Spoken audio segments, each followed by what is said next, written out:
You guys sit where you want to sit. I'll take the last seat. It's like musical chairs. Last seat for the duck. I just don't want to sit beside David. Oh, you know what's about Derry? Okay. Just kidding. Just kidding. You have to sit down at some point, huh? Oh, yeah. Okay. This is Johnny D.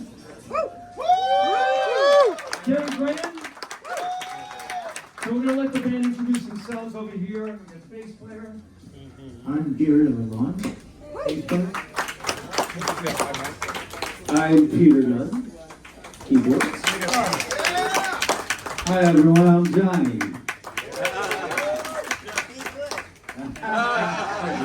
David, this one. Does this work? I'm Dave, that's the drummer. Thank you. Backbone of the band, the drummer, with the bass player. So welcome. First of all, welcome to the Ace Cruise. Is this the first time you've ever done a cruise before? Is this like you've done these things? Third one. You did. This is the third one. Yeah. Two. We did Monsters of Rock on this very boat. Oh, you did Monsters of Rock. Okay. Yeah, we did another one, I can't remember. Oh, okay. So look, welcome. They're going to be playing tonight in Studio B. 11:30. Don't be late. They go on right at 11:30. Everything here, the ship and the whole crew, Joey Fairchild's crew, they're just great. We're like clockwork, you know. Which I gotta watch. Have your naps. Everybody have a nap. Thank you. Have a nap and then. Also, it's Fat Tuesday. You ever been to Mardi Gras? Oh man, it's sinful. It's real. Yeah. Do girls lift up their tops? They do. Oh. Yeah. Especially on Fat Tuesday. That's not my kind of thing. Yes, okay. Mardi Gras. The replicas in Newfoundland. So you made me think about something I haven't thought about in a long time. On a personal note, so you guys are from Canada.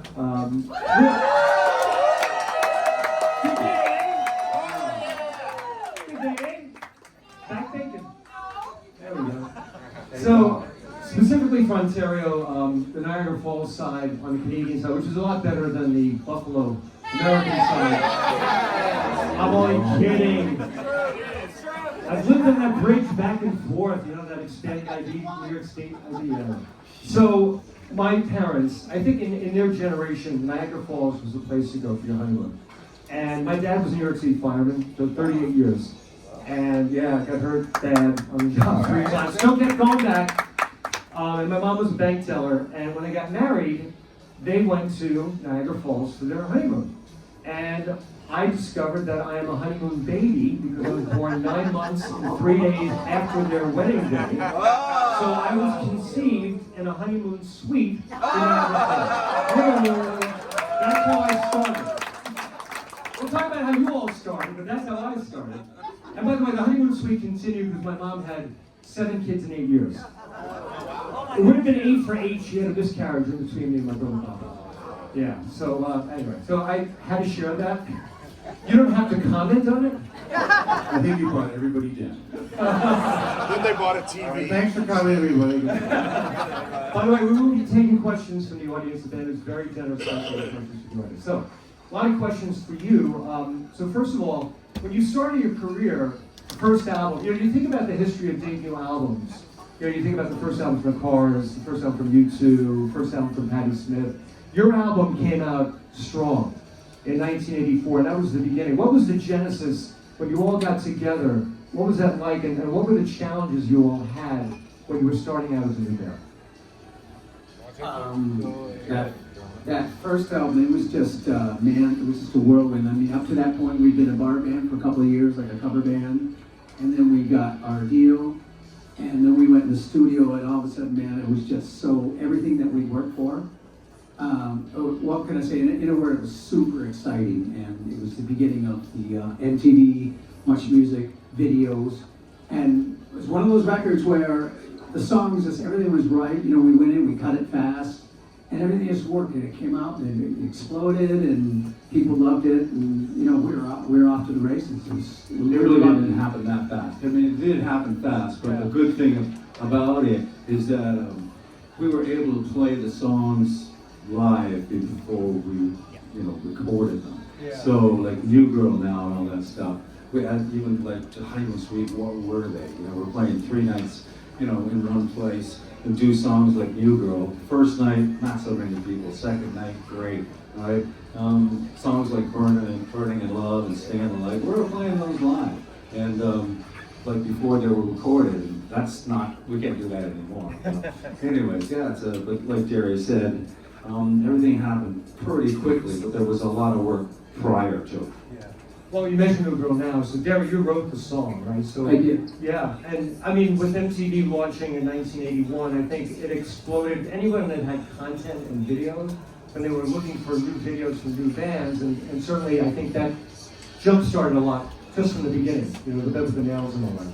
It did. It was incredible coming in. Timing is everything. And this was back in the day when you made albums, you could actually sell albums and cassettes and go on the road and tour. But don't forget, like I mentioned earlier, Much Music and MTV. If you're a new band, that was exploding. You had to have a video. And that just took you from here to here when you got your video. By the time you got to that town, everybody knew what your faces looked like. The people were so excited because they'd seen you on TV already. So it was a whole new kind of genre thing, you know? And it just made, you know, record sales went through the roof, and all the bands, it was really beneficial. Dave's going to say something. I recall though, when we did make that video, it was done on a cheap budget, and our label in Canada did not want to do it. They did not want to invest the money in the video. They had to be strong-armed by someone to allow us to do it. And then it took off. And that's, don't forget, that's with the help of strong management and our label, Warner Brothers, in the U.S. was very, very supportive from the beginning, and they helped really push it on radio and MTV. Yeah, and you mentioned Much Music because I'm familiar with the service. At one time I worked for Cablevision, which bought Much Music and brought it into this country. It's interesting, the history of radio, just, you know, any radio station in Canada starts with a C. So one of my favorite stations in Toronto was CFNY. I have friends that work there, so that's why I know. Spirit of Radio. Spirit of Radio, that's right, yeah. So the Canadian radio stations had 100,000 watts of power. In this country, in the United States, if you're a radio station east of the Mississippi, you started with a W, and if you started, you know, west, it was a K, like Q. In Mexico, the radio stations started with an X, like 91X in San Diego. So the air staff had to go into Tijuana, but the sound guys stayed in San Diego. So the fact that we only had 50,000 watts of power, the Canadian stations and Much Music were a big influence, especially when you had 100,000 watts of power coming over the border. And as I remember, and I'm doing this from memory, I think the rule was in Canada, a Canadian radio station had to play 35% of its programming had to be Canadian artists. It was 30, it is now 35. It's 35. Yeah. Okay. Thank you. Because, well, the theory being that it's because everything's coming up from the U.S. See, I find in Canada, especially with AM, anyone listens to AM, like all these stations, like when I was a kid growing up, you could get stations from, and I grew up in Toronto, so you get like St. Louis, you can get Atlanta, and you can get Chicago, or of course New York, all the stations. So I found the U.S. stations were really good. And one last thing about Much Music, everyone know who John Roberts is from Fox News? Yeah. He used to be on Much Music. He was a DJ. J.G. Roberts. There you go, J.D. Roberts. I remember J.D. Roberts. Yeah. He said he's so fucking cool. Oh, John, please.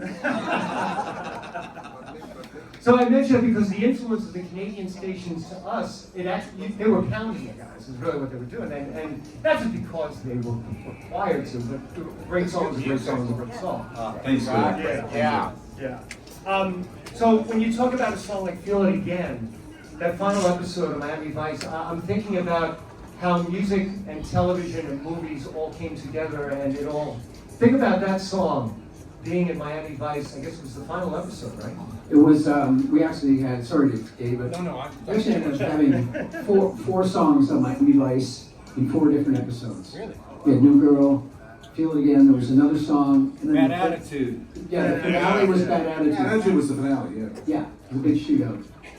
It was wicked, man. It was like the biggest show going, and it was great. What can I say? Well, just because we had the Miami Vice theme last night too. The other thing too is you were used. Was it New Kids in the Hall? Was that the New Kids in the Hall? Kids in the Hall, right? Kids in the hall. Yeah, they use New Girl Now. And yeah. Wikipedia is an amazing thing. It's amazing the stuff that you find there too. No, it's incredible too when you hear TV commercials today and you hear Madison Avenue using songs that we know and breathe, right? They did research on that. That wasn't like an accident. That was something that they put a lot of money behind. But your songs fit into those things. Even Lethal Weapon, right? You were used in Lethal Weapon on one song as well. That was tough. The Lethal Weapon one? Sing it, yeah. Oh, It was written by Michael Kamen. but that was Wade Babies, though, right? Was it Wade Babies? What was the song that was used in the closing credits of Lethal Weapon? I think it was called Lethal Weapon. Oh, it's called Lethal Weapon. There you go. Amazing when you can learn from Wikipedia. Or get it tonight. Or get it. Not get it. So, I know after you perform, you're doing 2 shows on the cruise on tonight 11:30. What happens after this? Are you going on the road? I mean, you've been touring extensively around I the think world. the next thing is Portugal and Milan. Really? Yeah. Wow. Well, they are I global. think it's going to be cool. It's going to be, it's a long flight, all that sort of stuff. So you're doing Portugal and Milan. Yeah, I think in a matter of 3 days or something. I think it's first is Portugal, then Lisbon, yeah. Then, Milan. Milan. Okay, geez, you gotta be corrected all the time, lady. I'm sorry. You guys have toured all over the world. 2 questions. First, what was your most memorable performance? Most memorable. I don't remember. If you don't remember, that's a good show. We've done a lot of tours with a lot of big bands, and it's kind of like they're your heroes, and then finally you're on the stage with them. We've done with Heart, 38 Special, other bands, and every one of them are memorable. I don't think we've had a bad experience with any of those bands. Okay. So then, who would Japan was really, really cool. That comes to mind. Japan. I don't know exactly where we were. We were there.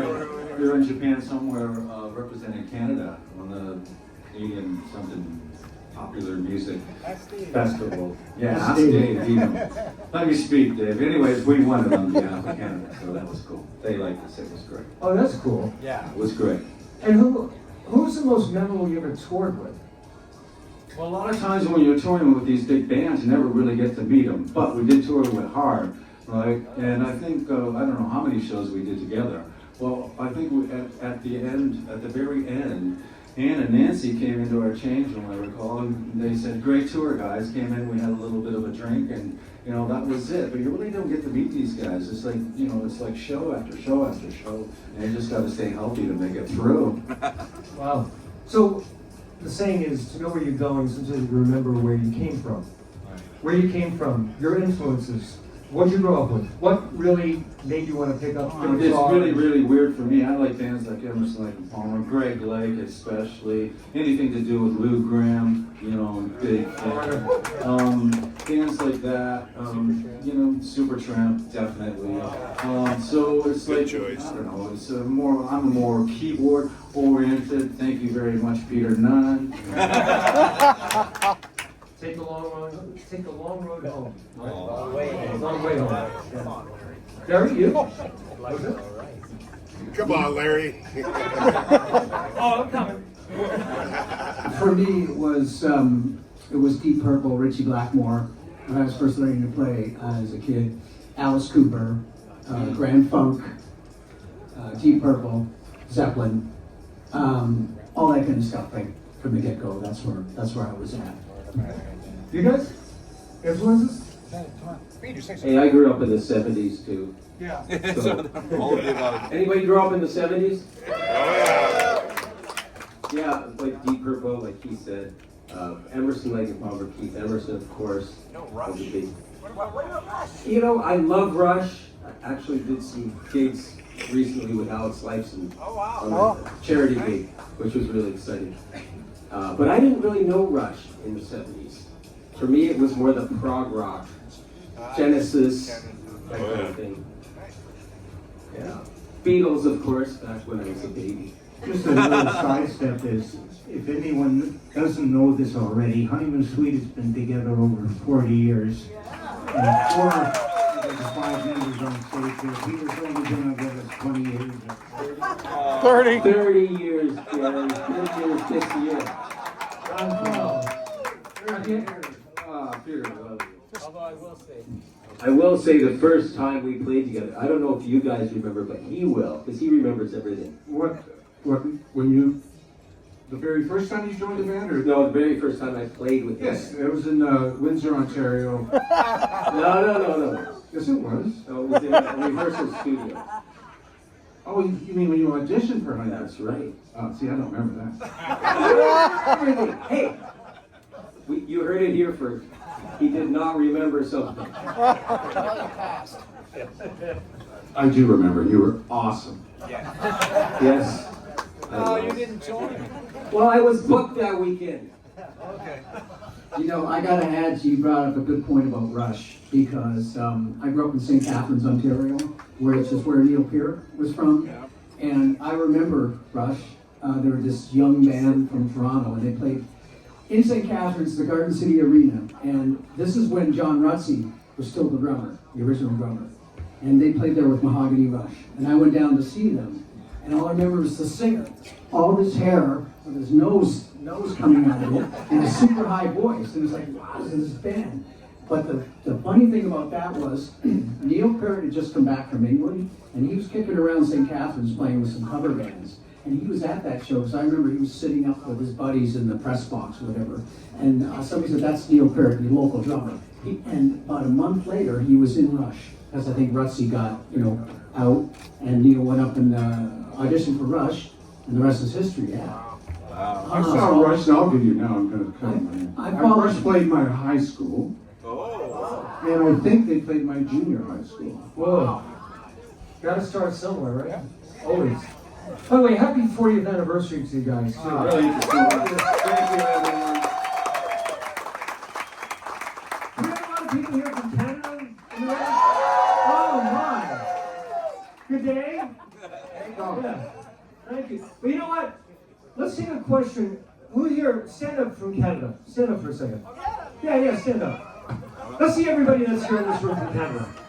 Oh, give yourselves a round of applause.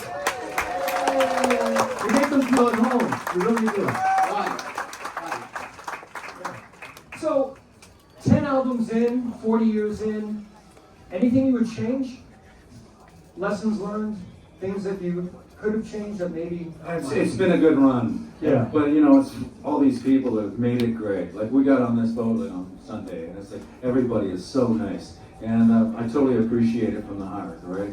Thank you so much, everyone. Yeah. Well, you should give yourselves a round of applause, because this is only my 5th out of 9, but everyone is always respectful, friendly. They want to take pictures, but they do it in a very nice way, Oh, they're just great. And the fact that you come to these events year after year, we really appreciate your support on the 80s Cruise, and you should give yourselves a round of applause, really.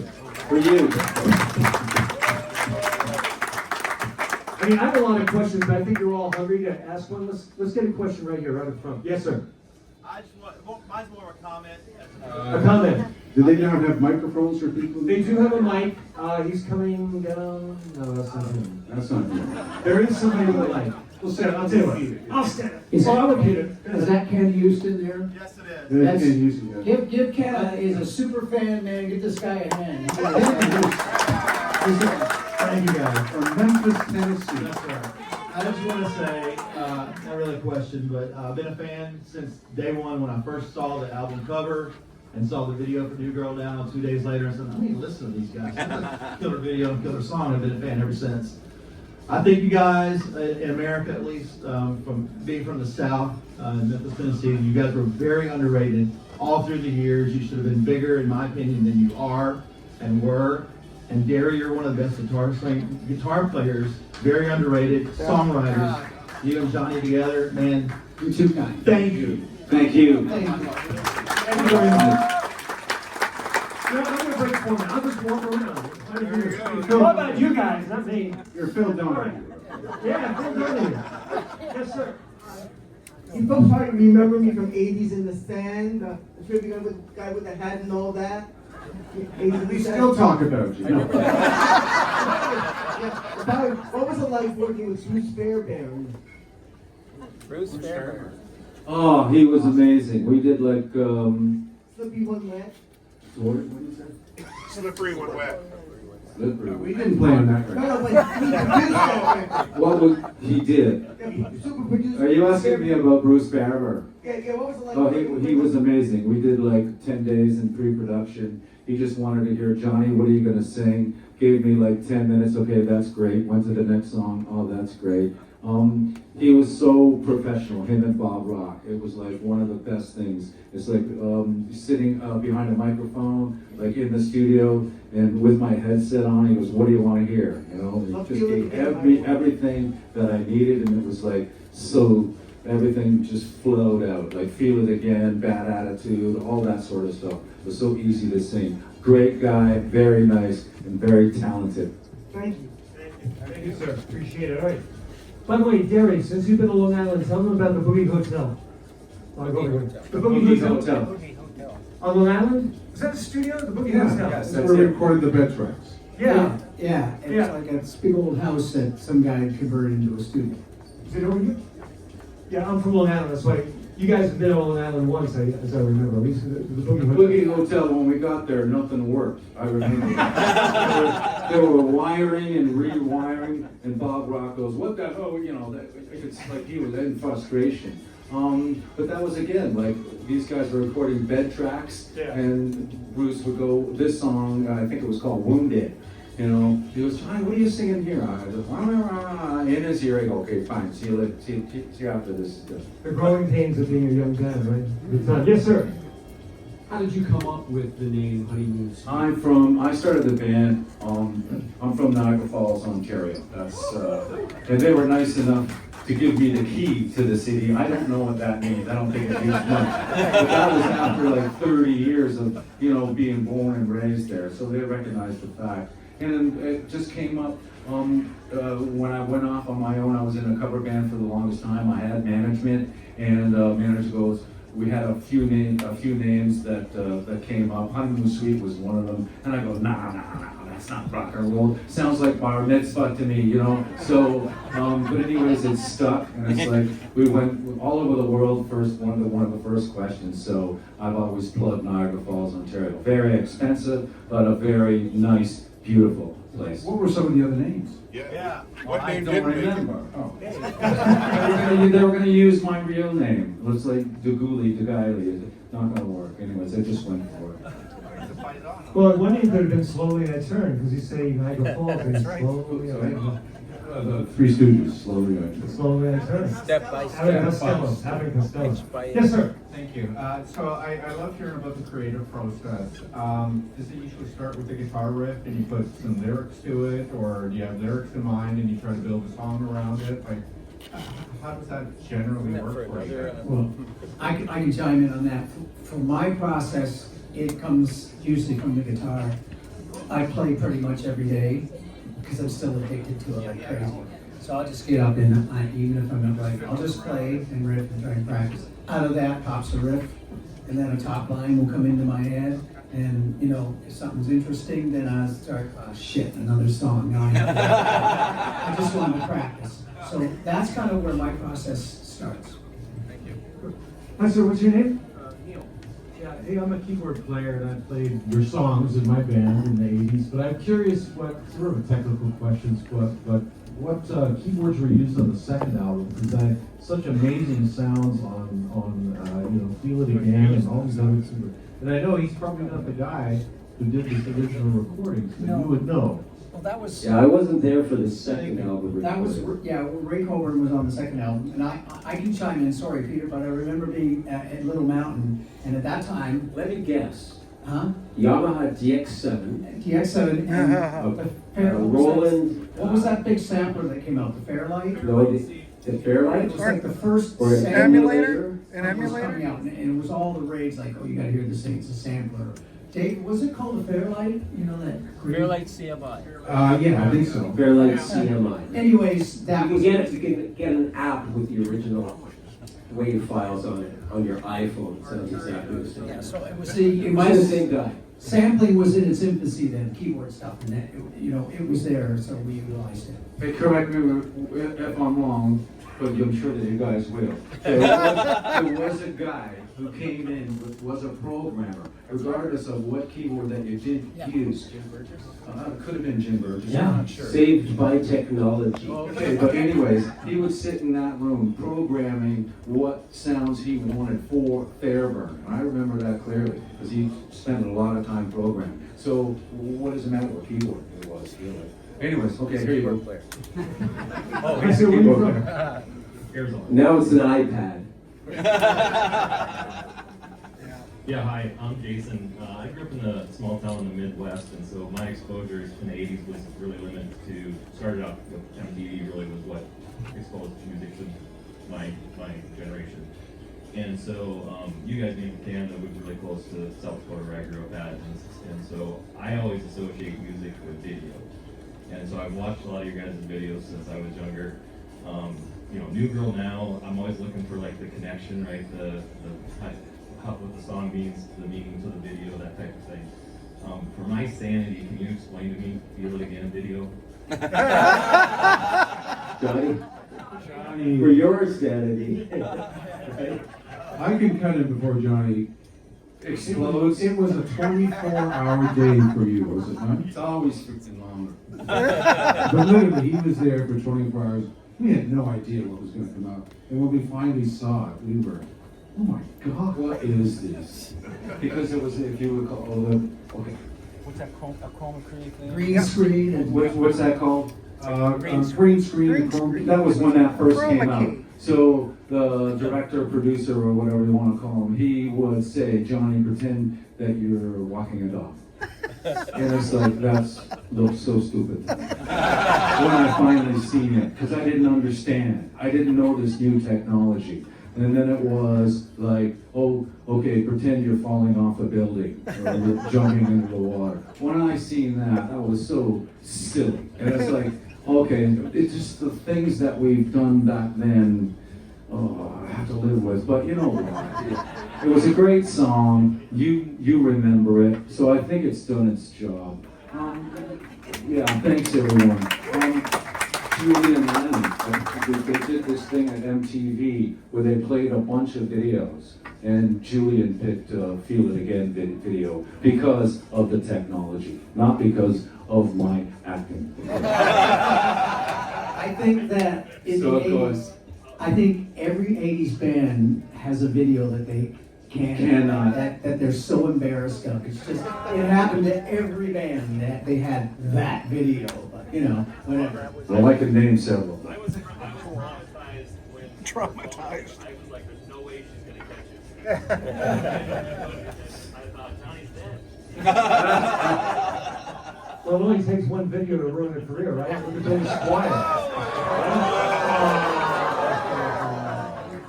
Yeah, but, maybe. I take it back. Hi, where are you from? San Diego. And your question is? I'd like to find out if you remember where you were and how you felt when you heard yourself on the radio for the first time and what you bought with your first check. Oh, that's a good one. Was the last one about a what, a check? What spent your first big purchase? Oh, well, The first paycheck, yeah. I remember because Jerry was a songwriter. His checks were a lot bigger than ours. And I remember Jerry bought himself a car. A really nice car. The Fiero, wasn't it? Fiero.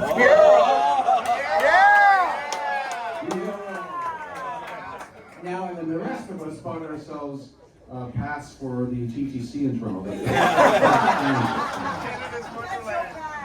By hearing your song on the radio, I remember when the first album came out, it just had come out. Weren't we on our way to Nova Scotia? Yes, Halifax? we were. We were in a station wagon. Exactly. That's how we toured. We had a freaking station wagon, and it was one of those station wagons where the seats were in the back as well, so two guys sit and look like that's how we toured, life at the top.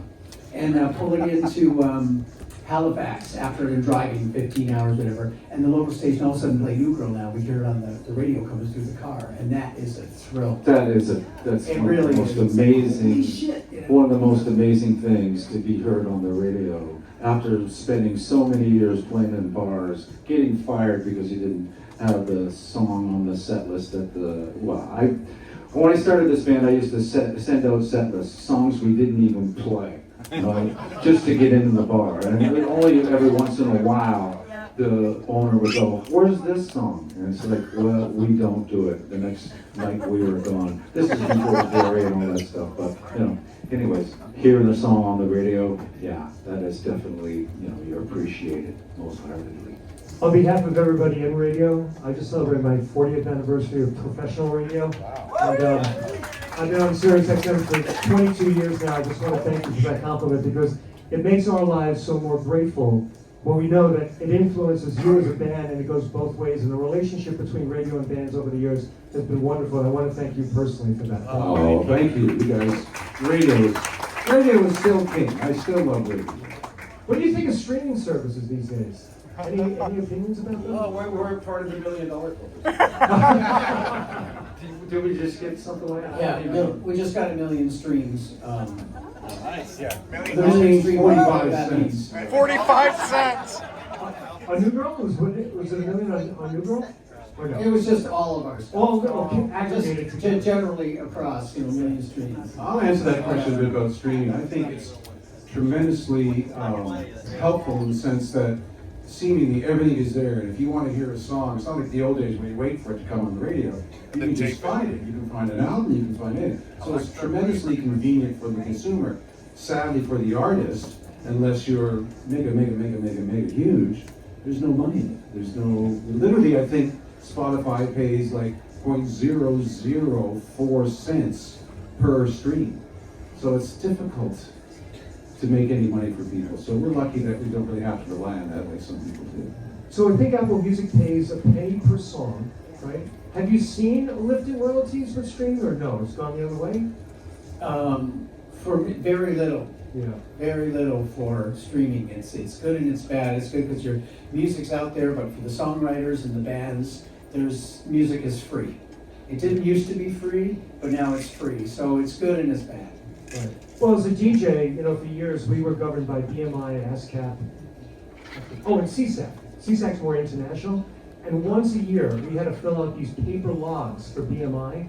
Every song we'd have to put like Lennon McCartney. And it was tedious being live on radio and filling out these analog paper logs for BMI. But this is how you all get paid. Mainly BMI. Yeah. Yeah. Yeah, well, that's still great. The ASCAP, BMI, SOCAN, all that is really great. But on the other side, the streaming thing, there's very little revenue stream on there. How have you seen the music industry change? Remember those days before MTV, right? They had tour support money, right? So that they would help the bands go out, and then the tour support money became the video budgets. Then they went to MTV. How did you see it evolve in those first years? And now where it is today, which is totally everything's on a computer. Well, we can't really talk for today because we're not with a major label. But you have to remember when you are signed to a major label, and they are the gatekeepers, right? If they're giving you money for tour support, you got to pay that back. If they're giving you money for video support, you got to pay that back. If you're renting a limousine to go out for dinner somewhere, you got to pay that back. Everything is what they call recoupable. So it's also very difficult to make money as a recording artist unless you sell lots and lots of records, because it takes a long time to sort of catch up to your debt. So that's what it used to be. These days, I think major labels have what they call a 360 deal. Have you heard of that? A 360 deal where now your record label takes money from also your t-shirt sales and your writing royalty and your touring, and they have their hands in everything now. So I think it's a lot harder now. So we're in a good place.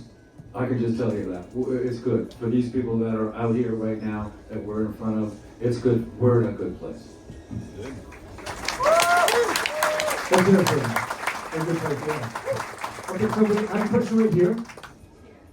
Mr. Leary. Hi there, my name's Kara. I'm from Boston. Boston. And a song that I love, I heard you guys talk about it, it brings me always back to the 80s.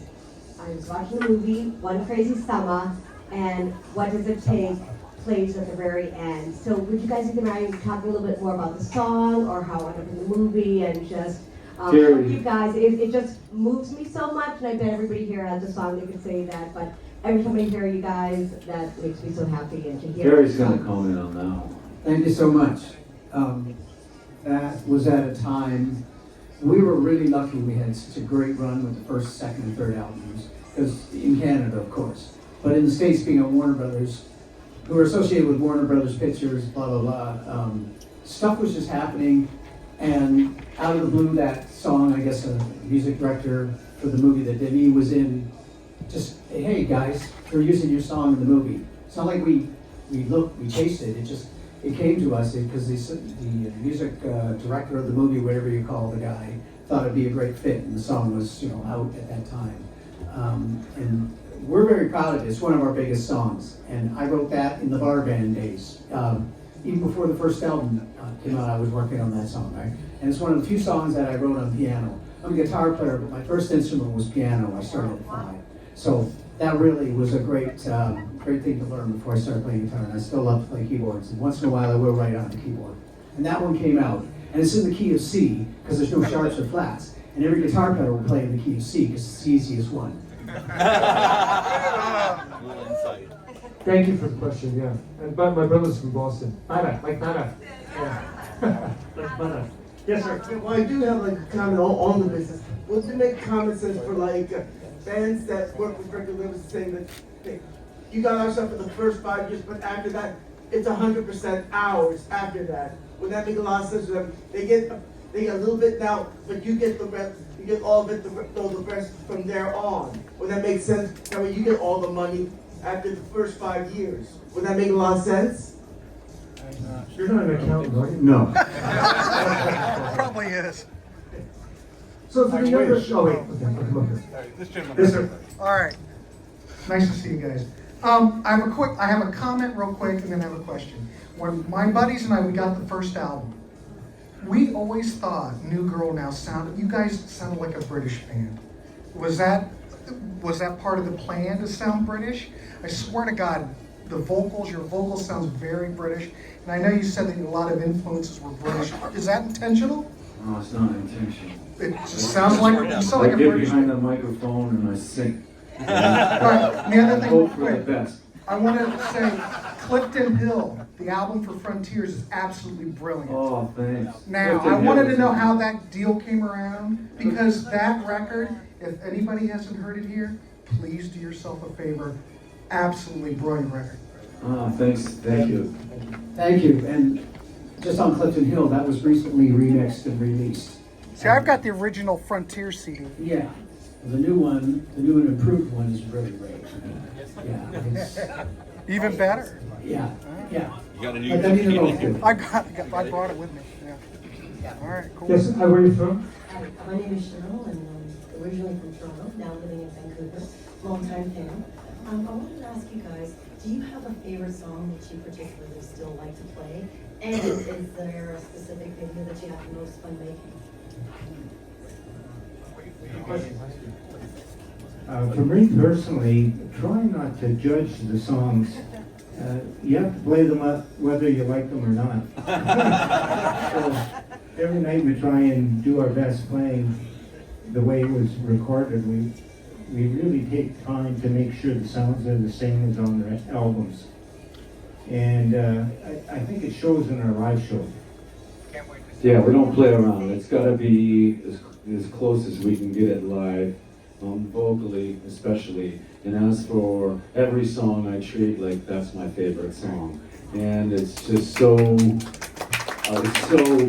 it's so overwhelmingly great when I'm singing and people are singing along with me. And a lot of times I get so excited, I'll just say, oh, here's the microphone guy. Use it. And that, I just let them go, and it's like so cool.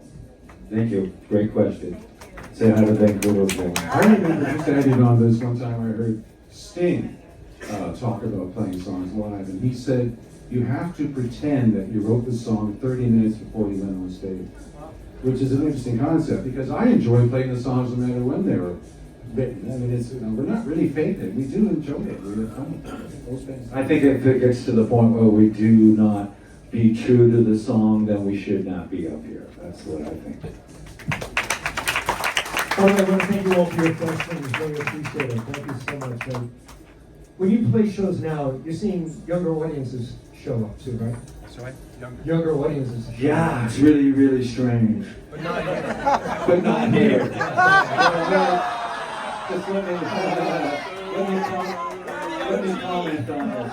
So we, in the summertimes, whether it be Canada, even sometimes in the U.S., whatever, these outdoor shows, which is, you know, all ages, there will be like, you know, all these older people that right in front of me, they'll be like an 8-year-old, you know, an 8-year-old kid just rocking out the Davy or the band. And it's like, and knowing all the words and knowing all the music, and it's like so cool that I have to give this kid my microphone or just get him up on the stage to do his, you know, whatever thing. You know, I say, yeah, the demographics is quite huge. Well, when you see a 15-year-old with a honeymoon suite t-shirt, Oh my, I mean, yeah. that kind of nails it right there. Yeah, it's just amazing to see it, yeah. Because a great song is a great song is a great song. Generation to generation, I think it just gets passed, and I think the kids get influenced by the parents. Just to qualify, you're all very young at heart. Don't take that off. You know. Yeah. And also, if you're a new band today, I mean, it's such an evolution of music and the industry itself and the challenges that you guys went through. What would you say to a younger band? You gotta get out there. You gotta get out there and play, no matter what. Get out there and play. Just get in front of people. I mean, that's just all I can say. It's gonna be tough. It's a lot tougher, but it was tough back then. You know, just deal with it, guy. You know, deal with it, band. No attitudes. Do your stuff, and then the songs will, you know, sell themselves. And yeah, if you're gonna be in a cover band, get your own songs in the set list and get fired a couple times, you know. But anyways, just get out there and keep playing. At the end of the day, it's all about having fun, right? An hour and Having 15 fun, minutes tonight. and being professional as well, right? So. Right. But having fun tonight in Studio B. Oh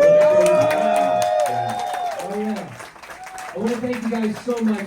Enjoy Milan and Portugal and the rest of the cruise. We'll see them in Studio B tonight at 11:30.